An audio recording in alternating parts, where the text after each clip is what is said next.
अमनेर तालुक्यातील ताज्या बातम्या व ठळक घडामोडींसाठी पाहत राहा JBN महाराष्ट्र।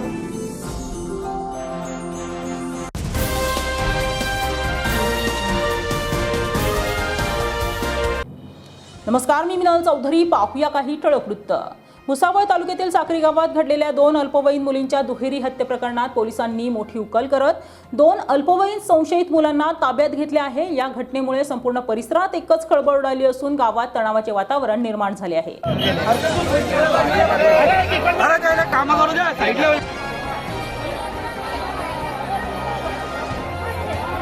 साखरी गावातील एका विहिरीत 2 अल्पवयीन मुलींचे मृतदेह आढळून आल्यानंतर ही घटना उघडकीस आली। घटनेची माहिती मिळताच भुसावळ शहर पोलीस ठाण्याचे पथक तातडीने घटनास्थळी दाखल झाले। प्राथमिक तपासात हा खून असल्याचे स्पष्ट झाले असून पोलिसांनी तात्काळ तपासाची चक्रे फिरवली।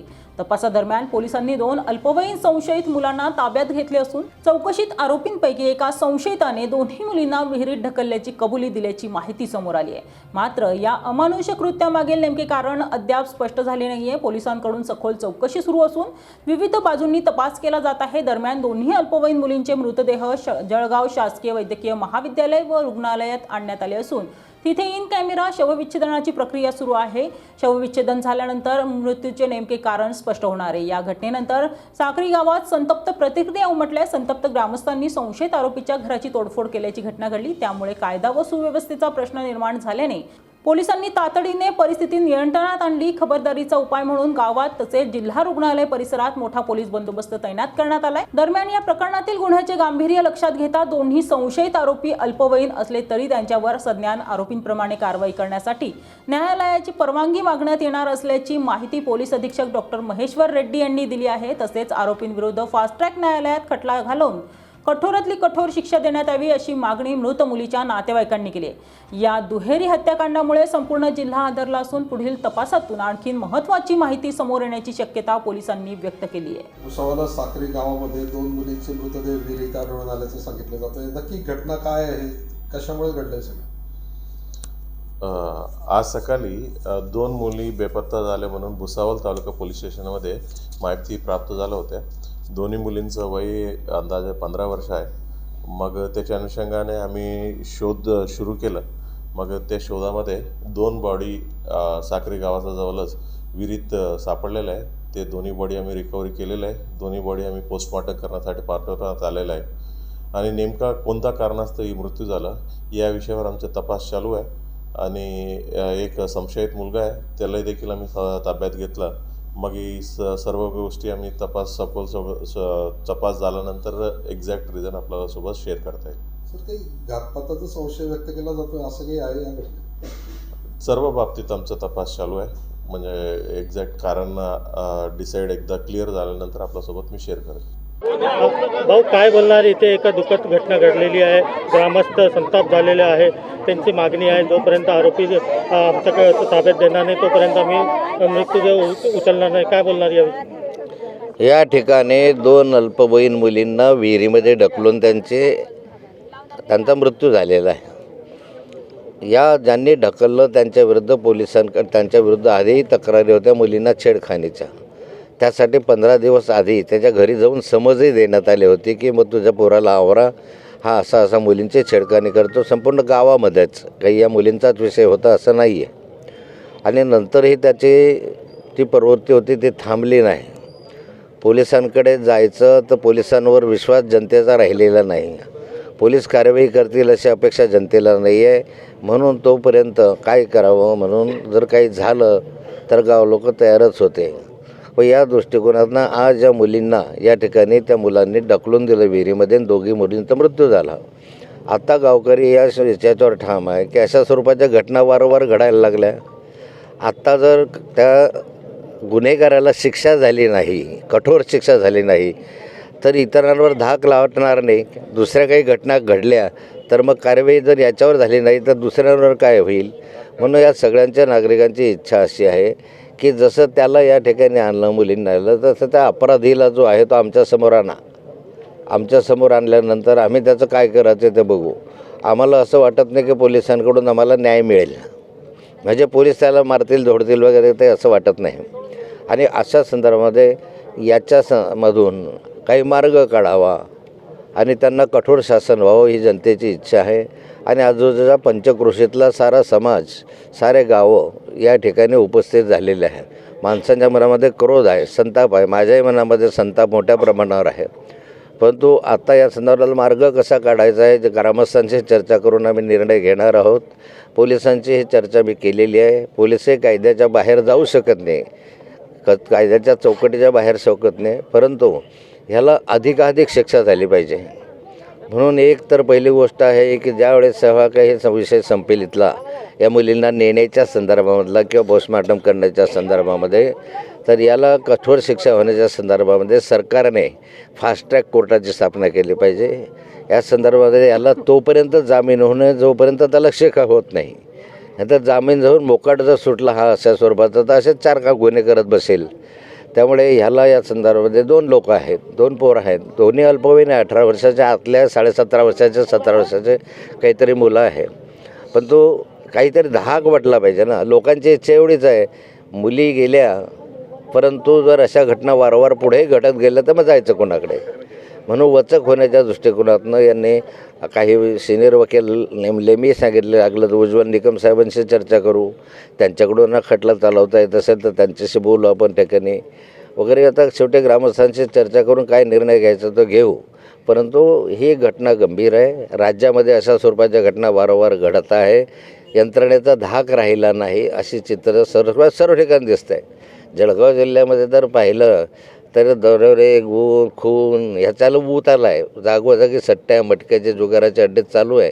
मी स्वतः कितीतरी तक्रारी केल्या, कितीतरी लेखी तक्रारी केल्या वर्षभरामध्ये, परंतु पोलीस यंत्रणा काही आपले हप्ते सोडायला तयार नाही आहे. पोलीस अधीक्षकही लाचार झालेले आहे. हे कुठल्या तरी दबावाखाली वापरत आहेत म्हणून राज्यामधले गुन्हे आणि या ठिकाणचे गुन्हे वापरत आहे. लागल्यात चौकशी करा, माझ्या पत्रांची चौकशी करा. मी 1 वर्षापासून 1.5 वर्षापासून पत्र लिहितो आहे, पण साधं उत्तरसुद्धा या ठिकाणी सरकारकडून येत नाही. आणि म्हणून अशा स्वरूपाच्या घटना घडत आहेत.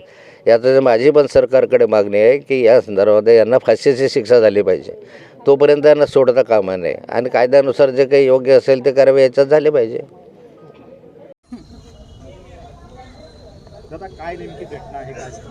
आज सकाळी 6:30 वाजता या दोघंही मुली ट्युशनसाठी गेल्यानंतर या मुलाने त्यांना गावाच्या शेजारीलाच असलेल्या विहिरीमध्ये त्यांना ढकलून दिलं आणि तो MIDCमध्ये त्याच्या कामावर निघून गेला. त्यानंतर CCTV गावात चेक केले असता तर CCTVमध्ये दिसल्यानंतर त्याला आणलं आणि त्याने कबुली दिली तिथे की मी यांना विहिरीमध्ये टाकलेलं आहे. तर अशा नराधामांना फास्ट ट्रॅक कोर्टामध्ये केस चालवून फाशीची शिक्षा लवकरात लवकर मिळावी. अन्यथा आमचं पूर्ण गाव आंदोलनाच्या पवित्र्यात आहेच. आजच खूप मोठं आंदोलन त्या ठिकाणी केलेलं होतं, परंतु समजूतपणाने गावकऱ्यांनी त्या बॉड्या तिथून उचलू दिल्या आणि आता पोस्टमॉर्टमसाठी जळगावच्या सिव्हिल हॉस्पिटलला प्रेत आणलेले आहेत. कारण अजून काही त्याने बोलला नाही आहे, कारण सांगितलेलं नाही अजून. किरण चोपडे, ग्रामपंचायत सदस्य साक्री.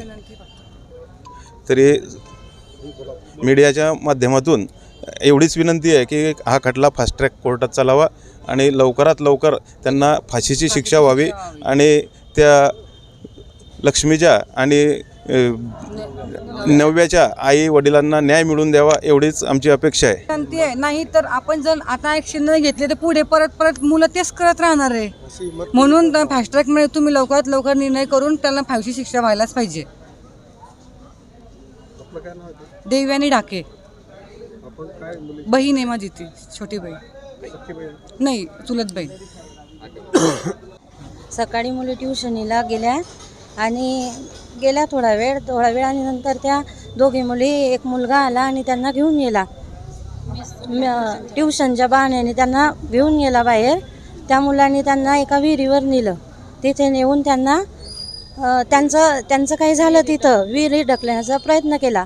मग नंतर ढकलूनच दिलं त्यांना त्या मुलींना आणि सांगितलं पण नाही. तिथून फरार होऊन गेला आणि काही वेळाने तो त्याच्या ड्युटीवर निघून गेला आणि निघून गेल्यानंतर त्याने सांगितलंच नाही कोणालाच की त्या मुलीला त्याने ढकलून दिलं आणि त्या 2 मुली तिथंच त्या विहिरीमध्येच राहिल्या. काही वेळ, खूप वेळ. नंतर त्याला पकडण्यात आलं काही वेळांनी.